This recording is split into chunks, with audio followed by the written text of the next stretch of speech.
नमस्कार, मी शुभांगी पुस्तके. थोडासा माझा अनुभव सांगते. मला दातांचा त्रास जवळपास 2000 पासून होता आणि त्याच्यावर वेळोवेळी ट्रीटमेंट घेत गेले. पण शेवटी 2021 मध्ये ही स्थिती होती की माझ्या तोंडात फक्त काही दातच शिल्लक होते. त्यापासून असा सरळ सरळ हे होतं की सगळे दात काढायचे उरलेले आणि डेंचर बसवायचं. पण निगेटिव्ह असं होतं माझं की इम्प्लांट वगैरेच्या भानगडीत काही पडायचं नाही. पण माझ्या मुलाला आणि सुनेला मला सगळं त्याचं श्रेय द्यावं लागेल. आणि मग ते मला भूषण शिंद्यांकडे घेऊन आले. जस्ट म्हणे आपण त्यांना भेटू, तुला अजिबात हे नाहीये की तू कर, म्हणजे ट्रीटमेंट तू कर, फक्त आपण जाऊन त्यांना भेटून येऊ. त्याप्रमाणे मी त्यांना भेटले. त्यांनी पण मला अजिबात असं म्हटलं नाही की आता आपण सुरू करू वगैरे. त्यांनी 2-3 म्हणजे भेटींमध्ये मला समजावून सांगितलं आणि मला त्यांचं हे आवडलं की जोपर्यंत तुमच्या मनाची तयारी होणार नाही तोपर्यंत मी ट्रीटमेंट सुरू करणार नाही. मी स्वतःच खूप विचार केला आणि म्हणजे पुढचा, कारण माझं वय कसं 65-63, म्हणजे अजून उरलेलं आयुष्य घालवायचं, तर त्याच्यासाठी मग मी बरंच म्हणजे मनाची तयारी थोडंसं वाचलं किंवा हे बघितलं आणि मग त्या ट्रीटमेंटला हो म्हटलं. आणि माझ्या सुनेनी म्हटलं की तुम्ही जरी हो म्हटलं तरी तुमचं पूर्ण आधी ते स्कॅनिंग करतील, सगळं करतील आणि मगच ठरवतील की तुम्हाला ही ट्रीटमेंट घेता येईल का. म्हणजे असं सरसकट ते तुम्हाला म्हणणार नाही की तुम्ही ही ट्रीटमेंट घ्या. तुमचं ते काय बोन डेन्सिटी वगैरे हे सगळं योग्य असेल तरच म्हणे आपण पुढे जाऊ. तर म्हणून मग मी एक स्टेप पुढे गेले. तर ते सगळे रिझल्ट पॉझिटिव्ह येत गेले की ठीक आहे, असं करू शकतो. आणि मग त्या ट्रीटमेंटची मी मनाची तयारी केली, त्याप्रमाणे मग ट्रीटमेंट सुरू केली. आणि मग जेवढं मला वाटलं की इतका त्रास होईल तेवढा त्रास अजिबात झाला नाही.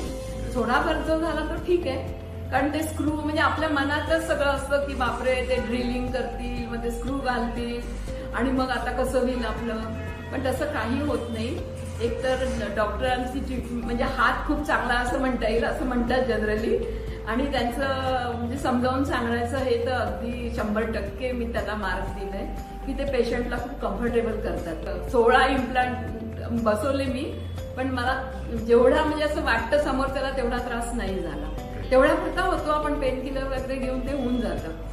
पण असं हे नाही. आणि थोडं पेशन्स तर ठेवावाच लागतो. तर एवढी मोठी ट्रीटमेंट म्हटल्यानंतर ते कुठेतरी तर आपल्याला हे आहे.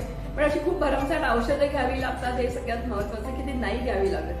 पेन किलर्स तेवढे घ्यावे लागतात. आणि नंतर मुख्य म्हणजे की कच्चे दात जे आहे तो कन्सेप्ट मला फार आवडला, कारण त्याच्यामध्ये मग तुम्हाला कल्पना येते, कारण आपल्याला सवय नसते की एकदम काय करायचं. आपण नैसर्गिक करायला जातो. त्याच्यामध्ये माझे 2 दात तुटले, मी खूप घाबरले. पण तेव्हाही डॉक्टर म्हणाले काय नाही, हे तर नॅचरल आहे. मग मला जरा असं बरं वाटलं. नाही तर मला तर खूपच म्हणजे झालं की अरे बापरे, आता कसं करायचं हे दात तुटल्यावर. पण ते त्याच्यातही सगळं व्यवस्थित झालं. आणि तो म्हणजे मी सांगेनच की सगळं तुमचं व्यवस्थित असेल तर तुम्ही नक्कीच म्हणजे जायलाच पाहिजे याच्यातनं, कारण आपला बराच त्रास वाचतो. आणि एक खर्चाचं एक सांगते की आपल्या सतत डोक्यात ते असतं. पण आता काय आपलं शरीर म्हटलं की आजकाल खर्च करावाच लागतो. तर एकदम खर्च उद्भवला आपल्या गाडीचा किंवा कशाचा तर आपण करतोच. तसं ते एक भावना ठेवायची. म्हणजे मुलांनी मला असं समजवलं की हा म्हणजे ते डोक्यातनं काढून टाकायचं. आणि बाकी ऍक्सिडेंट वगैरे झाला तर आपण करतोच ना. तसंच समजायचं की आपल्या दातांचा ऍक्सिडेंट झालेला आहे, आता त्याच्यावर करायला पाहिजे. आणि आताही आणि मुख्य म्हणजे सगळी ट्रीटमेंट पूर्ण झाल्यावर मला जो खाण्याचा आनंद मिळतोय तो सगळ्यात महत्वाचा आहे. काकडी खायची होती, मी काकडी म्हणजे सॅलड, नंतर पेरू खाल्ला, ऍपल खाल्लं, नंतर दाणे, परवा मी शेंगा खाल्ल्या, ज्या मी किती दिवसात म्हणजे मला आठवतच नव्हत्या मी शेंगा खाल्लेल्या, भाजलेल्या शेंगा. म्हणजे ते आहे. मक्याचं कणीस तोडून नाही खाल्लं पण खाल्लं. म्हणजे असं जे काही होतं त्या म्हणजे माझं बऱ्यापैकी हे झालं समाधान की मी आता ज्या काही खाल्लं नाही त्या मी आता सध्या खाते आहे. आणि अपार्ट फ्रॉम खाणं अजून तुम्हाला तुमच्या पर्सनॅलिटी ते आहे की बरोबर आहे. मला एक थोडासा काय म्हणतात त्याला इन्फिनिटी कॉम्प्लेक्स आला होता गेल्या 2-3 वर्षामध्ये, कारण दात नव्हतेच माझे. तर कुठे जायचं किंवा बोलण्यामध्ये फरक पडतोच म्हणजे. तर तो आता व्यवस्थित झालाय. म्हणजे मी सगळ्यांना म्हणते आणि मला सगळे म्हणतात की अरे वा, वाटतच नाहीये की तू दात बसवले म्हणून. ज्यांना माहिती आहे त्यांनाच, बाकी ज्यांना माहिती नाही त्यांना कळत पण नाही की मी दात बसवले. हे सगळ्यात महत्वाची मला काय म्हणतात कॉम्प्लिमेंट वाटते की आणि सगळ्यांचं कसं लक्ष होतं, कारण माझी इतकी गाजली होती ट्रीटमेंट मैत्रिणींमध्ये, नातेवाईकांमध्ये, की त्याच्यामुळे त्या सगळ्यांचं लक्ष होतं की हिचे ट्रीटमेंट आता कशी होणार आहे. तर ते सगळ्यांनी मला म्हणजे 100% हे दिलेलं आहे. आणि मी त्याचं श्रेय भूषण शिंदेंनाच देईन.